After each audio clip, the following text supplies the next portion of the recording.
These mesquites were planted 20 years ago by the customer. You'd think they'd be a lot larger by now, maybe 5 to 8 times the size that they are.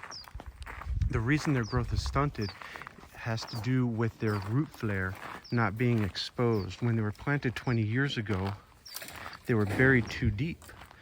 You can see here that the tree looks like a pencil in the ground. We want to see flare at the bottom to where we see a little bit of root coming out. The root stays above ground and then it sinks, and we see that flare.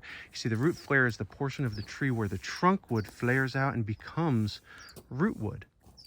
Root wood likes to be underground. It likes the moisture underground, but it doesn't mind being above ground. Trunk wood, the only thing trunk wood likes touching it is air. And when the moisture from the soil starts touching the trunk, then you start to get decay, and that can enter bacteria and other pathogens. And then you have a failure to thrive in the tree, which is evidenced by decreased foliage, dead limbs, and stunted size, which is what all of these trees have in this case because all of their root flares are covered. So today we are going to expose the root flare by taking this soil away from the base of the tree very gently as not to damage any roots. And when we're done, you're going to see something that looks kind of like a well around the base of the tree. But don't make a mistake of thinking that well is for watering in. That would defeat the whole purpose of keeping moisture from the base. We're looking to keep moisture away from the base.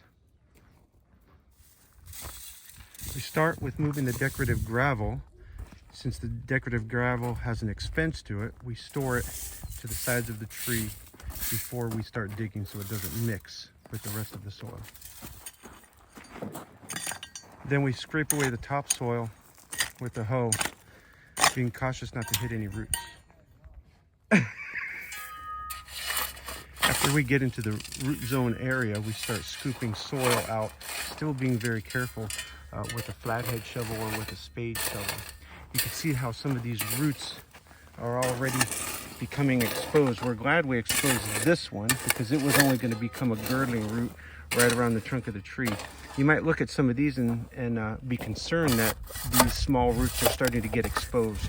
That is going to be cut. Some of those roots will be cut and others will be buried when we're done.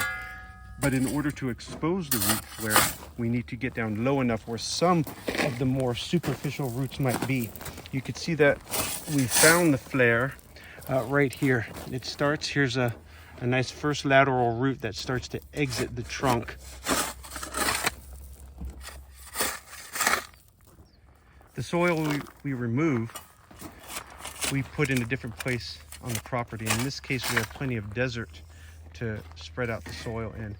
But if you did not have all this desert, you could find a low place around your house. A lot of times, many houses have a low spot near the house that needs soil in it anyway. Here's an example of a side of a house that was too low. So we added the soil from the root flare excavation. After we pulled away the decorative gravel, we added the soil, packed it down, put the decorative gravel back, and the side of the house is now increased in grade so that water does not pool in that spot any longer. As we get down to the more detailed work, we use a rock or a stick to clear out the soil. And you can see there's a nice first lateral root on this side as well.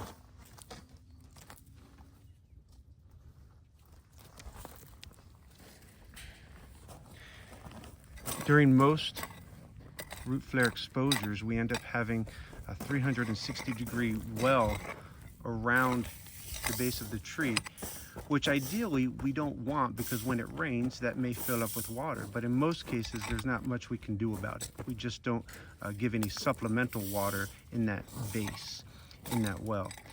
In this case, however, we have the opportunity that there is a hill right next to us, so we're going to make a way for the water to flow out when it does rain so that the water does not accumulate in this area around the base of the tree.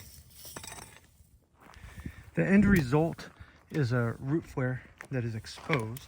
It looks like it has a bit of a well around it, but once again, that's not a well for watering in. It's just the place where the soil was taken away to expose the root flare. You can see that has a nice first lateral root here and a nice first lateral root there. When we exposed it, we start digging down. The soil was all the way up to here. We start digging down, and as soon as we find the first lateral root, then we start bringing all the soil down to that level, and then we taper out. If the root flare is extremely deep, then that taper ends up being steeper, and we just use some nearby rocks to rip-rap it and keep the soil back. In the end, this tree will respond come the next spring or even this spring, and growing significantly more. It'll have a lot more green on it. It won't have dead branches, and the size will start to increase significantly.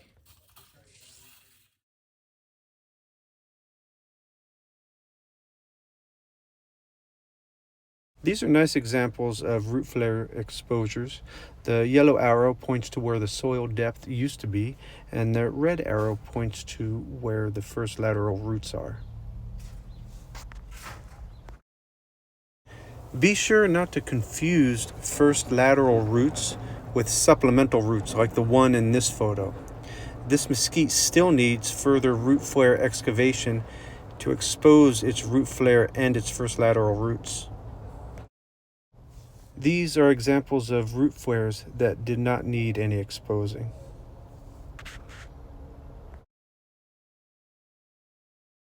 If you'd like to learn more about mesquites and palo verdes, please go to our website, romeotreeservice.com.